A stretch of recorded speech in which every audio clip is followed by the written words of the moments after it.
Welcome back. Father's Day is 4 weeks from today, and if you're looking for a gift for your dad, you should consider getting a copy of this book. It's just out in paperback. It's called Look for Me There, Grieving My Father, Finding Myself by Luke Russert. I had the pleasure of getting to know his dad, Tim Russert. My first job in TV, I worked at NBC News down in Washington and worked with Tim. Today, Luke Russert joins me from New York. Thanks for being with us, Luke. Hey, thanks so much for having me, Eric. I appreciate it. So I have the book here. I told you I read every page of it. I couldn't put it down. It's a little bit of your journey, like kind of a catcher in the rye journey trying to find yourself, but it's also just a travel log. It's all these places you went, and even if you're somebody who knows nothing about you or your dad or TV, there's a lot of cool stories about places you could visit in here. Is it a mixture of both? Yeah, it's a deeply personal internal journey over a diverse list of external physical places. And essentially, the base gist of it was that when I turned 30, I thought that was old at the time. I realized it's not, being 38.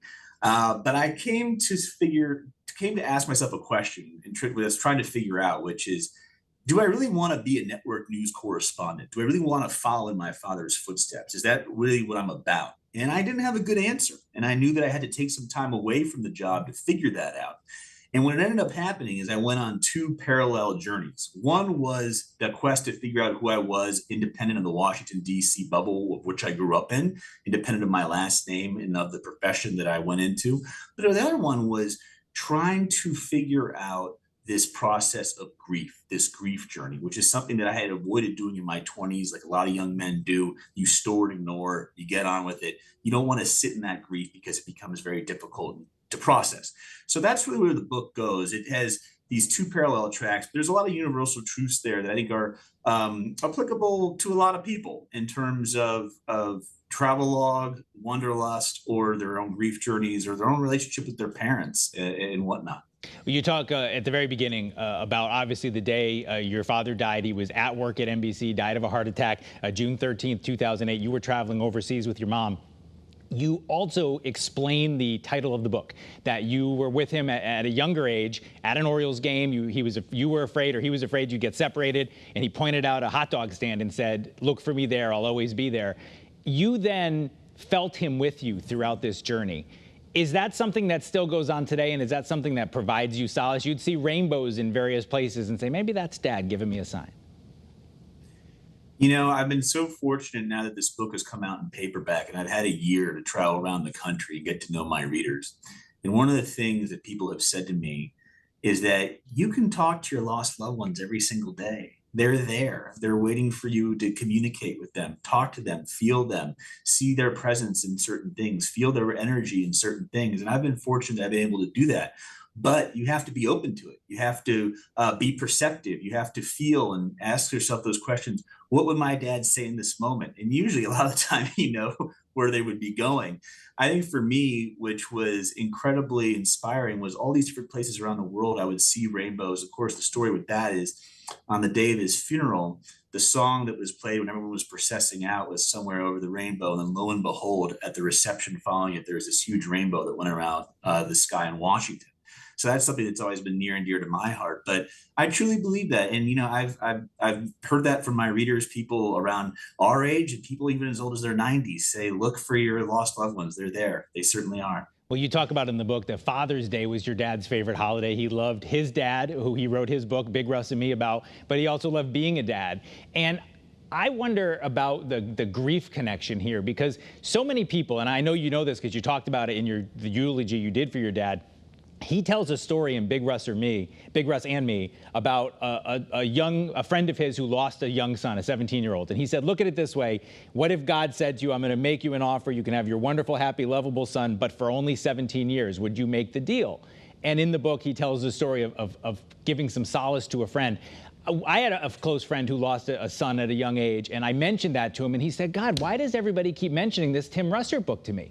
It's become such a powerful story that many people rely on it. Do you hope your book will be looked at in a similar way, talking about loss Oh, and I grieving? do.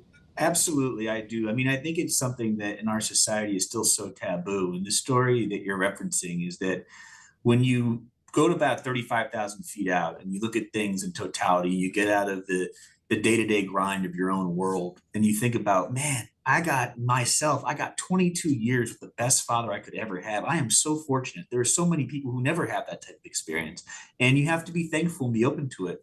The thing that I've really learned in my own journey and through talking with my readers is that the best thing you can do when faced with an insurmountable loss is get to a place of peace. And that place of peace ultimately comes that when you think about your lost loved one, you smile for the time that you did have. You don't get upset about for what time you felt was robbed. And it's a hard place to get to. It took me a lot of years to get there because for a lot of time I felt, why did this happen? Why was my rock taken away like that? That's so unfair. I needed him. I needed this person in my life to guide me. But once I got to a place where I know, hey, he's still there. He's helping me along the way. And I'm so thankful for the time I had. You're in a much healthier space, but it's not easy. It's a journey. It's a journey to get to that place. You talked about this trip, 67 countries you visited, and having to figure out if you were going to follow in your father's footsteps. You, at the time, were a Capitol Hill correspondent for NBC News, by all accounts, a big success on television. And you said when you stepped away, you felt like it was career suicide. Looking back now, how do you evaluate that early thought that that might be what it was? I think it's one of those things where you see this road that's being paved out ahead for you, and it's the one that you feel you should be doing, whether it's legacy preservation or whether it's just an incredibly privileged opportunity that you'd be foolish to say no to. But ultimately, I came to realize is that any road worth taking is one that you feel comfortable on, the one that you want to go traverse for yourself. And I look back on those years and I'm so thankful that I spent my 20s on Capitol Hill. Like I said in the book, it was almost like getting a PhD in American government. I mean, it was so great. I enjoyed going to house markup hearings in the middle of the night because I found it so fascinating. But that grind, I realized, wasn't the best use of my time. As much as I may have enjoyed it, I was someone who wanted a little bit more creativity and needed a little bit more time to produce what I thought was good work. And that ultimately is what came about with the book. But I always tell people, and you know this too, television, it's a wonderful medium. It reaches a lot of people. It informs a lot of people. But away from the bright lights, it is a real grind, physically and mentally, for not only the people on air, but the people off air and your family. So you just have to be really sure it's what you want to do, because if you are doing it at half speed, the audience knows, and you don't want to do that. You got to be there for them. So I never hate on people on TV. It's a very, very difficult job, despite how good we sometimes look with makeup and lighting. Yeah, makeup and the right lights will do a lot for you. Listen, it's a super interesting look. The travels, paying bribes in Bolivia, Eva Perón's grave, the Hanoi Hilton. You met an Instagram otter and got to spend time with it. I'll let the people read the book to get all those stories because we're all out of time, Luke. But I'll just leave you with this. When I left NBC, somebody was nice enough to bring a card around, have everyone sign it. And the one I treasure the most is your dad. He wrote one word, because he probably didn't know who I was, but he wrote one word. He wrote "Onward, Tim Russert." And I thought, what a perfect thing for the boss to say to a kid leaving. I was going out to get my first on-air job. "Onward, Tim Russert." I loved it. I loved your book. Hopefully people will go out there and buy it now that it's out in paperback. Luke Russert, thank you for being with us. We appreciate having you here on CT24. Well, thank you so much, Eric. Onward. Onward indeed. That is CT24 for this week. And if you'd like to get the book, there it is. Look for me there. Luke Russert wrote it. It's out now in paperback. That is CT24 for this week. CBS Sunday Morning is coming up next. Have a great rest of your weekend, of course. We'll meet you back here in Studio A next Sunday morning.